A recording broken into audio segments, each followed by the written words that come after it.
Hey there, it's Amore and tonight I'm going to speak about how to go back to graduate school if you have been working for a while. So this is in no particular order. I have some steps that you would go through to figure out if you're going to go to graduate school after working for a while and the steps to do it. So the first is, you have, what I'm going to do in this webinar is I'm going to go over all the steps and then I'll break it down. So this is in no particular order, but you have to figure out what are your long-term goals, figure out what kind of program, graduate school program is that you want or are interested in. Also decide if graduates, which graduate schools are a good fit. And of course, you have to figure out the costs and how you will finance it. And then, while you're doing that all at the same time, what are you going to say in your statement of purpose that will get people to want you to come to their graduate school and accept you? And then, of course, you have to take a standardized test in most graduate schools to get in. So I went over, I'd say, 1, 2, 3, 4, 5, 6, 7 or 8 things that you need to do. So once again, this is in no particular order. You have to think about your long-term goals, figure out which program that you're interested in, decide what graduate schools are a good fit. And I say schools because you want to apply to more than just one. And then the cost and how you will finance it and your statement of purpose and your standardized test. Yeah, I guess I'm having some technical difficulties there. So on the live, I don't know what's going on with my phone. I can't switch it. So you're gonna see me sideways, but I'll put it up regular after. So, but thanks a lot. So then I'll break down the steps. And the biggest is if you've been away from, you've been working for a while, you wanna go to graduate school, that's actually a good thing because then you have experiences, unlike people who are going straight off into graduate school from undergrad. You have work experiences that you bring to the table and life experiences that, will help you in graduate school and add to the kind of knowledge base and experiences you can bring to the classroom. So don't ever think that because you haven't been in school in a while, because you've been working, that you're not a good fit for graduate school. The second time I went to graduate school, I think that, I was out. I didn't go back to graduate school for the second time, maybe till 9 or 10 years after the first time. So I had been working for 9 to 10 years and I was a single mom. So don't let those things stop you. You have to believe that you can and you will. And the first big step is thinking about your long-term goals in terms of graduate school. Like, why do you want to go to graduate school? How is this gonna, I always thought about this, is the cost benefit of analysis. How is this gonna benefit me financially? Is it gonna increase my salaries or my ability to make a living? Starting a business, or maybe you're already in an industry where they require a certain graduate degree, and so you've come to a standstill. So you have to go get that graduate degree. You need to figure out, how does this fit into your long-term goals? I know at first, when I got my first graduate degree, it was personal. It was a goal of mine just so that nobody could say, well, she didn't go that far. So, but again, this is graduate school, so it's a lot of money. So I think that it's important not just to have the goal for personal, but how are you going to benefit from going to graduate school financially? Is it going to increase your pay, your ability to start your own business? And will people take you more seriously because you have this graduate degree? So you definitely want to think about your long-term goals and how graduate school fits in. The second most important thing is you need to figure out what kind of program that would fit your needs. Maybe you are in a profession, like I said before, where you're kind of like at a standstill, and you notice that people who have this certain kind of graduate school degree make or earn more money or are able to start their own companies. Maybe you've seen people who have MBAs and they seem to be able to create their own businesses, or maybe they're at a venture capitalist fund and they're able to not only raise money, but they have that credential that helps them get in the field. Or really, graduate school is for networking. It's to help you get into spaces that you might not have the ability to get in before. The second time, like I said, that I went to graduate school, I had been out of school for a while. I had been working for almost 10 years. And I wanted to go to a graduate school where I could get into circles and talk to people and get into spaces where I was not necessarily a part of. So I went to Harvard Graduate School of Education, and that allowed me to meet policy makers, educators, people who were also researchers. And I didn't know a lot of people who had that high level of knowledge. So this allowed me access into connections or spaces that I hadn't had before. So that's why I applied to and got into Harvard Graduate School of Education, but I also applied to other places. So you need to figure out what program that you are interested in. Maybe you know that you like to work with people and you've been working with people for a while and people have told you, you know what, maybe you could take it a step further. If you get a graduate degree, maybe you could go into a licensed practice where you help people more on a one-on-one basis. Maybe you want to become a psychologist or you need a certain license. So those are reasons why you need to kind of figure out which graduate programs will give you those things that you need so that you can basically reach your long-term goals. Another thing that is crucial when you are trying to decide going to graduate school is you need to have like at least a handful of graduate schools that you're looking at and figure out which is a good fit for you. And I say it's a little bit different. Like if you've been working for a while, going to graduate school you're taking a cut in your earning potential, or your earnings for a couple of years, depending on how long your program is. For me, I decided I couldn't go to a 2-year program because that would be too much of a loss of income. And as a single mom at the time when I went to go get my second graduate degree, I couldn't afford to do that. So I made sure to look into graduate programs that were 1 year or a year and a half, but they were on weekends where you would meet. So make sure that the graduate schools are a good fit for you. So I made sure, once again, that the graduate programs were a year maximum, or that they were maybe like a year and a half or so, but then you would only meet on the weekend. A big thing of figuring out how to go to graduate school after you have worked for a while is the cost. But don't let that deter you. You need to just be realistic. How are you going to pay for school? You need to, even though it might be scary, you need to figure out the cost. And I'm not just talking about tuition and books. I'm talking about living expenses, transportation. A lot of people don't factor those things in. And for graduate school alone, your tuition might be around like $25,000. Your living expenses, another $25,000, because if it's a year program, you're paying your rent. If you have kids, you may be paying daycare. So you have to factor all of those things in.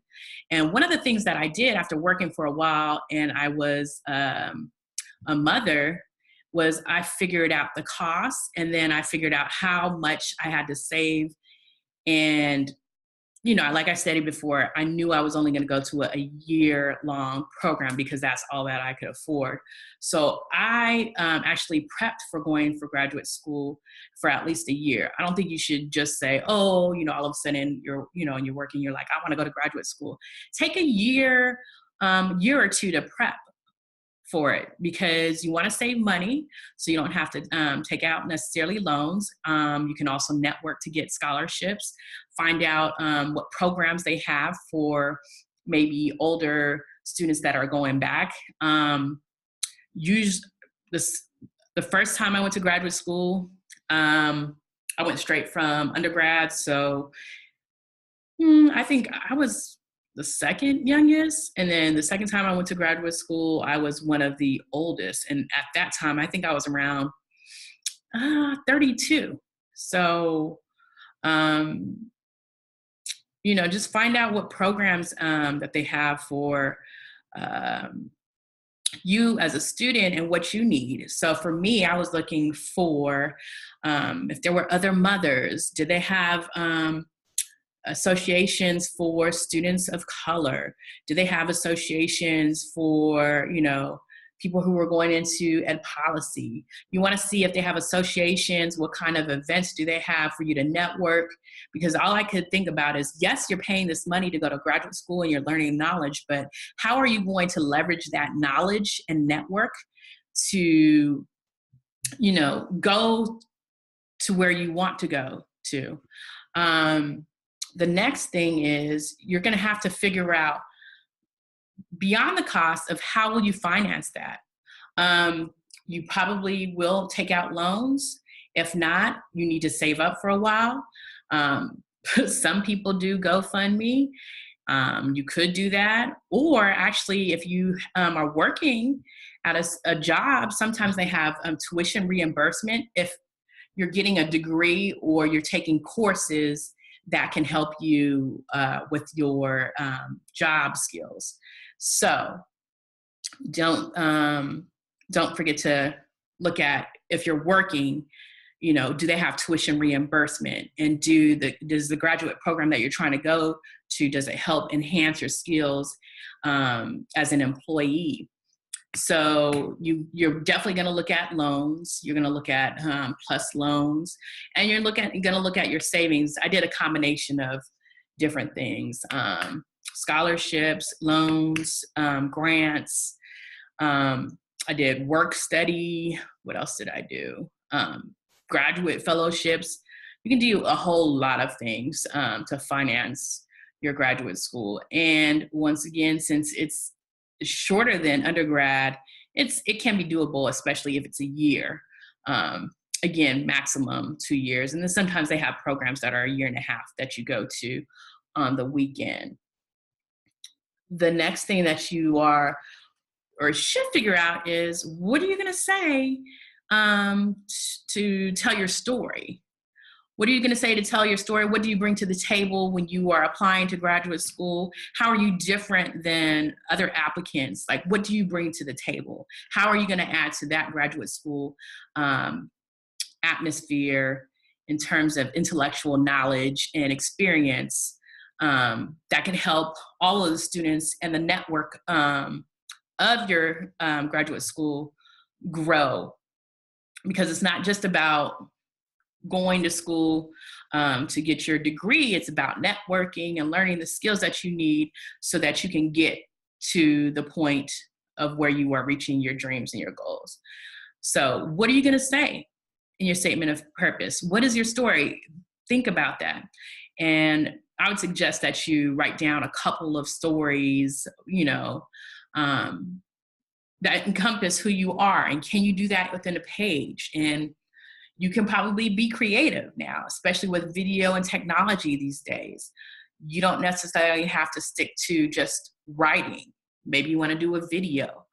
And last but not least, you absolutely have to take a standardized test in most cases for graduate school to get in.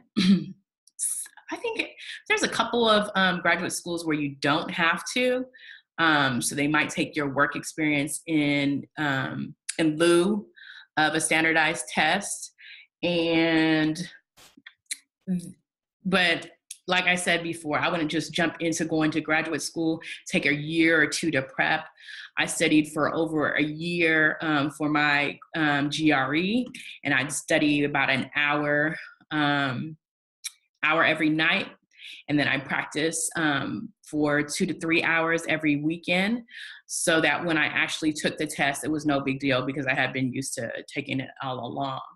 So you can go to graduate school after working for a while. You just have to believe in yourself and take the steps to actually prepare to go to graduate school, so that you are making a good decision that will help you, so that you could benefit from that. So my biggest suggestion is to go ahead and take a year or two to prep for graduate school. And these are the steps that you would follow.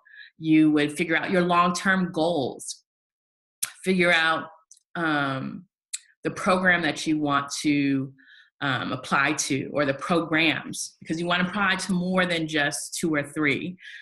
Decide if which graduate schools are a good fit for you. How much do they cost? How will you finance this? And what are you going to write in your your statement of purpose? What story? What is your story? Who are you? And why do you need to go to graduate school, or why do you need to learn those skills for that particular school? And also, don't forget to take your standardized test in order to get into certain schools. So if you're trying to go to law school, maybe you've taught for a while, maybe you've done that TFA, so you have to take the LSAT. So go ahead and start studying for that. Maybe you want to go to medical school, you're going to have to study for the MCAT. If you want to go to when I say you're going to graduate school, say sociology, or become a psychologist, you have to take the GRE. So just figure out which standardized test that you need to take and start studying for it. And then also look into the programs to see whether or not you do have to take a standardized test, or do they take your experience in lieu of the standardized test. So that pretty much is it for tonight. But if you have any questions, I am here to answer them. So don't ever think that, oh, I haven't been to school in 10 years and I did really bad when I was young. That's 10 years ago. That's 8 years ago. In your statement of purpose, you could talk about what you've been doing in the meantime, what kind of jobs, what kind of skills you are doing, what are you trying to achieve. So the people don't just look at merely grades from undergrad when you're trying to go into graduate school. They look at the whole total package, who you are as a person, what are you going to contribute, would this benefit. And just another point that you should consider, our master's programs are a lot easier to get into than, say, doctoral programs. And doctoral programs are a little bit more competitive, because when you usually get into a doctoral program, it's paid for. So sometimes, and this happened to a lot of people I know and to myself, when you go into graduate school, like say you start out in a master's, they may see that you have potential and want to encourage you to apply to a PhD after your first, or you finish your master's degree. So start out with a master's degree, or if you feel you have enough experience and research to go ahead and apply for your PhD, go ahead and do so. So that's it for tonight. And our topic tonight was how to go to graduate school after working for a while. If you believe you can, you can.